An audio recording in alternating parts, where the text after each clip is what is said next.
Hello, and welcome to another edition of Ask the Professor, where we respond to viewers' questions on matters from culture to history to political philosophy, current events, all those things that matter to us as citizens and members of a political and cultural social community. All right. Now, here's a question from Isabel about a different way, possibly, for Americans to pick their president, the National Popular Vote Compact. And if I understood this correctly, this would be a constitutional amendment. So it would be made legal and constitutional, whereby states would agree that their electoral college votes would go state by state, but to the person, the candidate who's won the national popular vote, not just state by state.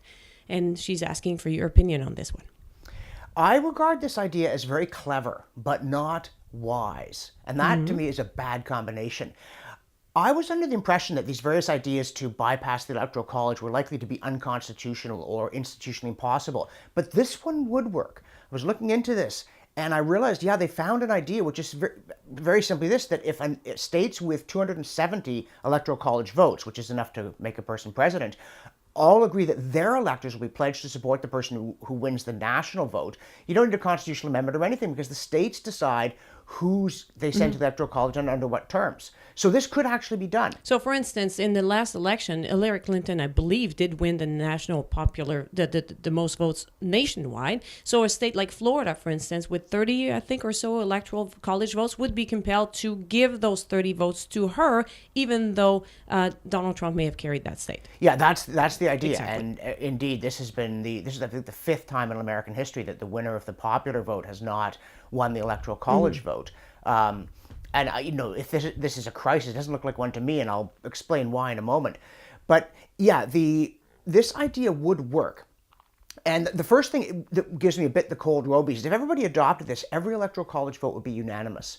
And thus they would fail to reflect those elections that did represent a strong national sentiment for one candidate versus those that were cliffhangers. And I think this isn't really a big bad thing in itself, but it's kind of a warning sign.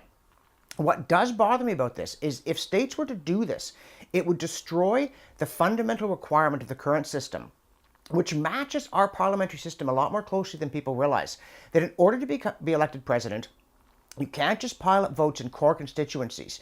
You need to appeal to a broad range of citizens, geographically, economically, socially, and culturally. If you think politics is divisive now, wait till you see what it would be like if the Democrats could win the presidency simply by piling up votes in a number of the big coastal states. Right. Because I'm not trying to be partisan here, but this election does reveal, I think, something quite significant. If you look at the county by county results in the United States, you can find them on Wikipedia, a wonderful resource. And if you haven't donated your $5, please do. You see that most of the United States geographically supports the Republican Party, but the Democrats have very strong support in the big cities in a few areas. And so if you were to adopt this system, Democrats would no longer have to try to appeal to most Americans. They would not be scratching their heads now thinking, how do we lose so much of the country? They'd be thinking, how do we inflame our base sufficiently that we carry a few more of the major urban areas? How do we stoke the ethnic groups that most back us? Because Black Americans, for instance, in this election, the Democrats only got about 80% of their vote. They got 90% the last two elections. So how do we get more of that as opposed to what do we do about the white working class or people in Appalachia? And of course, ditto for the Republicans. They would face perhaps a harder climb to the top, but they'd be making the same kind of calculations instead of asking how do we turn some traditionally Democratic states Republican by getting into some of the urban areas where we're not doing all that well. And a reflection of this, in the event that states were to adopt this, small states, nobody would ever bother to go there again. Nobody would care much how North Dakota voted because the electoral votes would be determined by the people in California. And so in this sense, people in California would be determining the votes of people in North Dakota, which is not self-government as that term is normally used. What's more, in a situation where the two biggest prizes, California and Texas, California's gone Democrat the last 6 elections. They haven't gone Republican since George Bush Sr. won a thanks Ronald Reagan landslide. Texas hasn't voted Democrat since, I believe it was Jimmy Carter. But in an election won by the Democrats, California would determine the votes of Texas, and in an election won by Republicans, Texas would determine the votes of California. And how is it right? Suppose that California were to vote for the Democrats again in the next election. 55 electoral college votes, the largest state in the union by population, and then they'd be obliged to vote for a Republican. What if Donald Trump had, say, won the popular vote? He did lose it by a couple of million votes, apparently. But if he'd won it and this system were in place, California's electoral college votes would have gone to him. That would be They would have had outrageous. conniptions. There'd be that earthquake they've been talking about. Yeah, and I just think that would be wrong to make Californians pretend they'd voted for Donald Trump. Why do you want to do this? What is the great thing about having the person who has the most polarizing appeal become the president of the United States? I mean, maybe you think that happened with Donald Trump anyway. Nothing is perfect. From the crooked timber of humanity, as Immanuel Kant once said, no straight thing was ever made. And if it had been, it wouldn't have been in politics.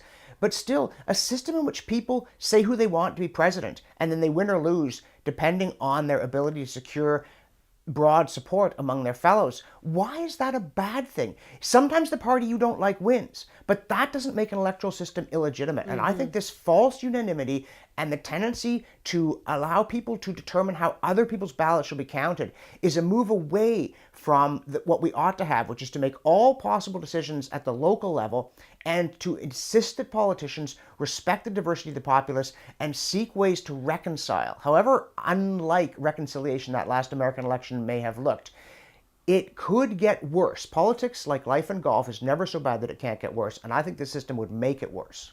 Did you just compare politics with golf? Yes. Which one's worse? If you're doing it, I think golf. If you're watching it, I think politics. Somebody once said that golf is a game played by masochists and watched by sadists. I think politics, it's masochists all the way around. Okay, good to know. All right, thanks for that, folks. If you would like to play along and ask your question of the professor, go to the URL on your screen, and everything there will be explained. Thanks, and see you next time.